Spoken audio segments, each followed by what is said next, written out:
يا بني إسرائيل اذكروا نعمتي التي أنعمت عليكم وأني فضلتكم على العالمين۔ اے بنی اسرائیل، یاد کرو میری وہ نعمت جس سے میں نے تمہیں نوازا تھا، اور یہ کہ میں نے تمہیں دنیا کی تمام قوموں پر فضیلت دی تھی۔ اے بنی اسرائیل، یہاں سے ایک دوسرا سلسلہ تقریر شروع ہوتا ہے جسے سمجھنے کے لیے حسب ذیل امور کو اچھی طرح ذہن نشین کر لینا چاہیے۔ ایک، حضرت نوح علیہ السلام کے بعد حضرت ابراہیم علیہ السلام پہلے نبی ہیں جن کو اللہ تعالیٰ نے اسلام کی عالمگیر دعوت پھیلانے کے لیے مقرر کیا تھا۔ انہوں نے پہلے خود عراق سے مصر تک اور شام و فلسطین سے ریگستان عرب کے مختلف گوشوں تک برسوں گشت لگا کر اللہ کی اطاعت و فرما برداری یعنی اسلام کی طرف لوگوں کو دعوت دی۔ پھر اپنے اس مشن کی اشاعت کے لیے مختلف علاقوں میں خلیفہ مقرر کیے، شرق اردن میں اپنے بھتیجے حضرت لوط علیہ السلام کو، شام و فلسطین میں اپنے بیٹے حضرت اسحاق علیہ السلام کو، اور اندرون عرب میں اپنے بڑے بیٹے حضرت اسماعیل علیہ السلام کو مامور کیا۔ پھر اللہ تعالیٰ کے حکم سے مکے میں وہ گھر تعمیر کیا جس کا نام کعبہ ہے، اور اللہ ہی کے حکم سے وہ اس مشن کا مرکز قرار پایا۔ دو، حضرت ابراہیم علیہ السلام کی نسل سے دو بڑی شاخیں نکلی۔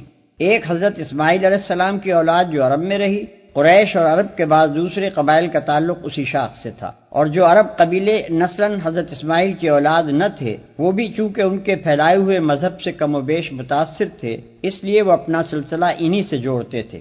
دوسرے حضرت اسحاق علیہ السلام کی اولاد جن میں حضرات یعقوب علیہ السلام، یوسف علیہ السلام، موسیٰ علیہ السلام، داؤد علیہ السلام، سلیمان علیہ السلام، یحییٰ علیہ السلام، عیسیٰ علیہ السلام اور بہت سے انبیاء علیہ السلام پیدا ہوئے۔ اور جیسا کہ پہلے بیان کیا جا چکا ہے، حضرت یعقوب علیہ السلام کا نام چونکہ اسرائیل تھا اس لیے یہ نسل بنی اسرائیل کے نام سے مشہور ہوئی۔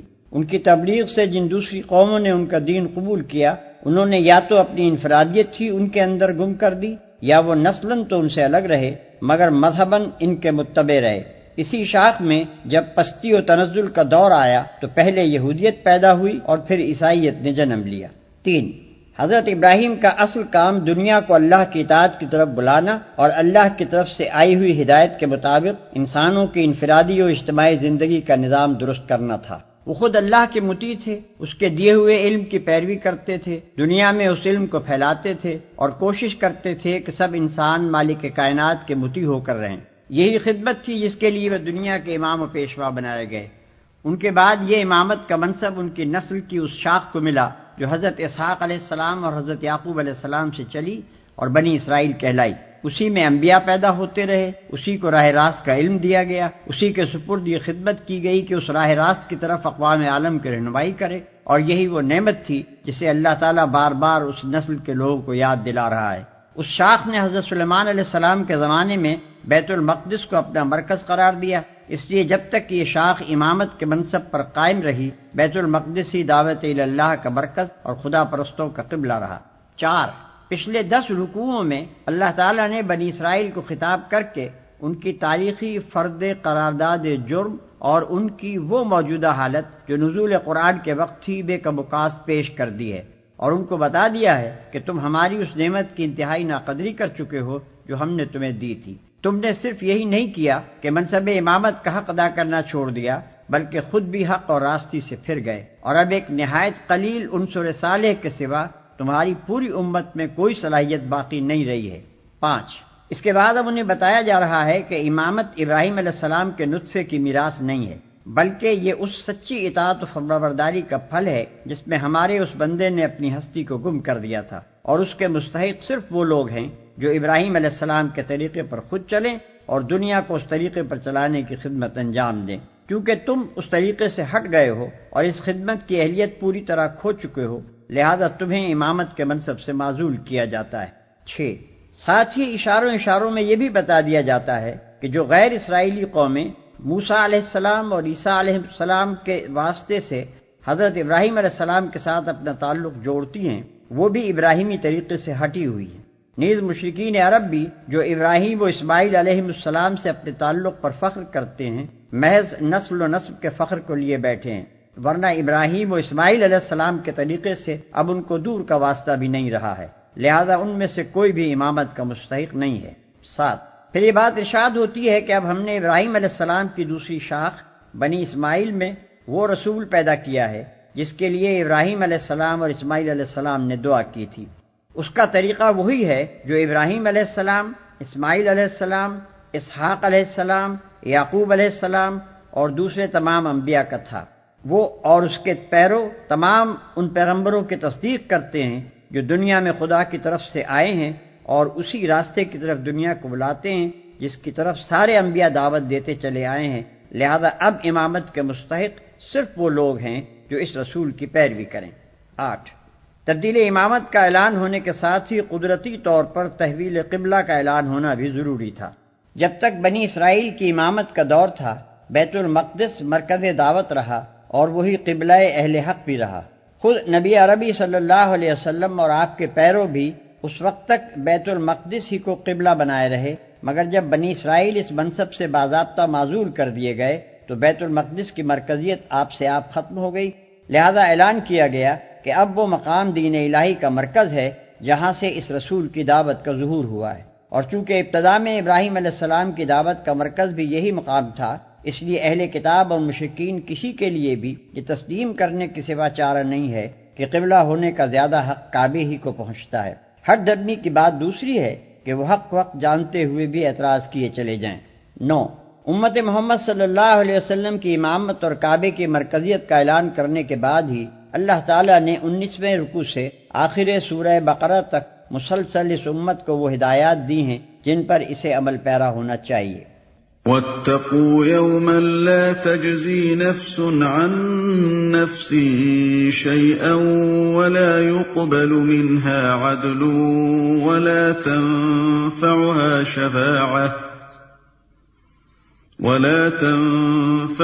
شَفَاعَةٌ وَلَا هُمْ يُنصَرُونَ۔ اور ڈرو اس دن سے جب کوئی کسی کے ذرا کام نہ آئے گا، نہ کسی سے فدیہ قبول کیا جائے گا، نہ کوئی سفارش ہی آدمی کو فائدہ دے گی، اور نہ مجرموں کو کہیں سے کوئی مدد پہنچ سکے گی۔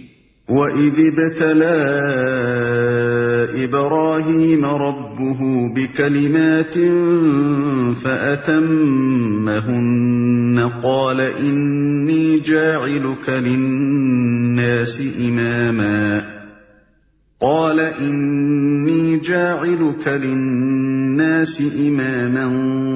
قَالَ وَمِن ذُرِّيَّتِي قَالَ لَا يَنَالُ عَهْدِ الظَّالِمِينَ۔ یاد کرو کہ جب ابراہیم کو اس کے رب نے چند باتوں میں آزمایا اور وہ ان سب میں پورا اتر گیا تو اس نے کہا، میں تجھے سب لوگوں کا پیشوا بنانے والا ہوں۔ ابراہیم نے عرض کیا، اور کیا میری اولاد سے بھی یہی وعدہ ہے؟ اس نے جواب دیا، میرا وعدہ ظالموں سے متعلق نہیں ہے۔ یاد کرو کہ جب ابراہیم کو اس کے رب نے چند باتوں میں آزمایا۔ قرآن میں مختلف مقامات پر ان تمام سخت آزمائشوں کی تفصیل بیان ہوئی ہے جس سے گزر کر حضرت ابراہیم علیہ السلام نے اپنے آپ کو اس بات کا اہل ثابت کیا تھا کہ انہیں بنی نوع انسان کا امام اور رہنما بنایا جائے۔ جس وقت سے حق ان پر منکشف ہوا، اس وقت سے لے کر مرتے دم تک ان کی پوری زندگی سراسر قربانی ہی قربانی تھی۔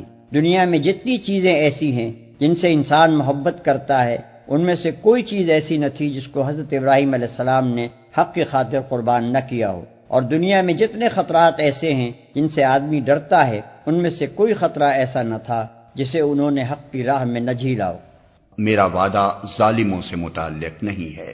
یہ وعدہ تمہاری اولاد کے صرف اس حصے سے تعلق رکھتا ہے جو صالح ہو، ان میں سے جو ظالم ہوں گے ان کے لیے یہ وعدہ نہیں ہے۔ اس سے یہ بات خود ظاہر ہو جاتی ہے کہ گمراہ یہودی اور مشرک بنی اسماعیل اس وعدے کے مصداق نہیں ہیں۔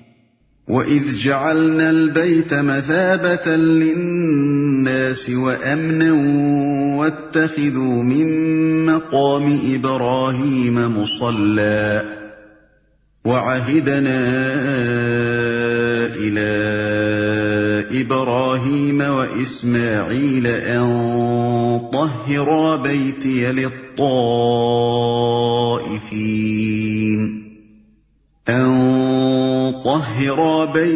لِلطَّائِفِينَ وَالْعَاكِفِينَ وَالرُّكَّعِ السُّجُودِ۔ اور ہم نے اس گھر کعبے کو لوگوں کے لیے مرکز اور امن کی جگہ قرار دیا تھا، اور لوگوں کو حکم دیا تھا کہ ابراہیم جہاں عبادت کے لیے کھڑا ہوتا ہے اس مقام کو مستقل جائے نماز بنا لو، اور ابراہیم اور اسماعیل کو تاکید کی تھی کہ میرے اس گھر کو طواف اور اعتکاف اور رکوع اور سجدہ کرنے والوں کے لیے پاک رکھو۔ پاک رکھنے سے مراد صرف یہی نہیں ہے کہ کوڑے کرکٹ سے اسے پاک رکھا جائے۔ خدا کے گھر کی اصل پاکی یہ ہے کہ اس میں خدا کے سوا کسی کا نام بلند نہ ہو۔ جس نے خانہ خدا میں خدا کے سوا کسی دوسرے کو مالک، معبود، حاجت روا اور فریاد رس کی حیثیت سے پکارا، اس نے حقیقت میں اسے گندہ کر دیا۔ یہ آیت ایک نہایت لطیف طریقے سے مشرکین قریش کے جرم کی طرف اشارہ کر رہی ہے کہ یہ ظالم لوگ ابراہیم علیہ السلام اور اسماعیل علیہ السلام کے وارث ہونے پر فخر تو کرتے ہیں، مگر وراثت کا حق ادا کرنے کے بجائے الٹا اس حق کو پامال کر رہے ہیں۔ لہذا جو وعدہ ابراہیم علیہ السلام سے کیا گیا تھا اس سے جس طرح بنی اسرائیل مستثنا ہو گئے ہیں، اسی طرح یہ مشرک بنی اسرائیل بھی اس سے مستثنا ہے۔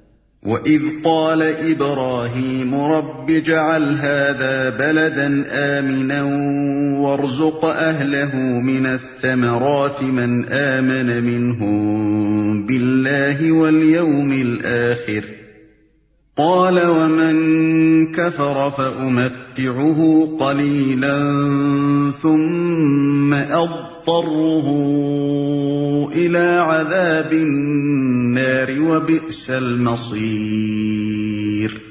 اور یہ کہ ابراہیم نے دعا کی، اے میرے رب اس شہر کو امن کا شہر بنا دے اور اس کے باشندوں میں سے جو اللہ اور آخرت کو مانے انہیں ہر قسم کے پھلوں کا رزق دے۔ جواب میں اس کے رب نے فرمایا، اور جو نہ مانے گا دنیا کی چند روزہ زندگی کا سامان تو میں اسے بھی دوں گا، مگر آخر کار اسے عذاب جہنم کی طرف گھسیٹوں گا، اور وہ بدترین ٹھکانہ ہے۔ دنیا کی چند روزہ زندگی کا سامان تو میں اسے بھی دوں گا۔ حضرت ابراہیم علیہ السلام نے جب منصب امامت کے متعلق پوچھا تھا تو ارشاد ہوا تھا کہ اس منصب کا وعدہ تمہاری اولاد کے صرف مومن و صالح لوگوں کے لیے ہے، ظالم اس سے مستثنا ہے۔ اس کے بعد حضرت ابراہیم علیہ السلام رزق کے لیے دعا کرنے لگے، تو سابق فرمان کو پیش نظر رکھ کر انہوں نے صرف اپنی مومن اولاد ہی کے لیے دعا کی، مگر اللہ تعالیٰ نے جواب میں اس غلط فہمی کو فوراً رفع فرما دیا اور انہیں بتایا کہ امامت صالحہ اور چیز ہے اور رزق دنیا دوسری چیز۔ امامت صالحہ صرف مومنین صالحین کو ملے گی، مگر رزق دنیا مومن و کافر سب کو دیا جائے گا۔ اس سے یہ بات خود بخود نکل آئی کہ اگر کسی کو رزق دنیا فراوانی کے ساتھ مل رہا ہو تو وہ اس غلط فہمی میں نہ پڑے کہ اللہ اس سے راضی بھی ہے اور وہی خدا کی طرف سے پیشوائی کا مستحق بھی ہے۔ وَإِذْ يَرْفَعُ إِبْرَاهِيمُ الْقَوَاعِدَ مِنَ الْبَيْتِ وَإِسْمَاعِيلُ رَبَّنَا تَقَبَّلْ مِنَّا إِنَّكَ أَنتَ السَّمِيعُ الْعَلِيمُ۔ اور یاد کرو ابراہیم اور اسماعیل جب اس گھر کی دیواریں اٹھا رہے تھے تو دعا کرتے جاتے تھے، اے ہمارے رب ہم سے یہ خدمت قبول فرما لے، تو سب کی سننے اور سب کچھ جاننے والا ہے۔ ربنا واجعلنا مسلمين لك ومن ذريتنا أمة مسلمة لك وأرنا مناسكنا وتب علينا إنك أنت التواب الرحيم۔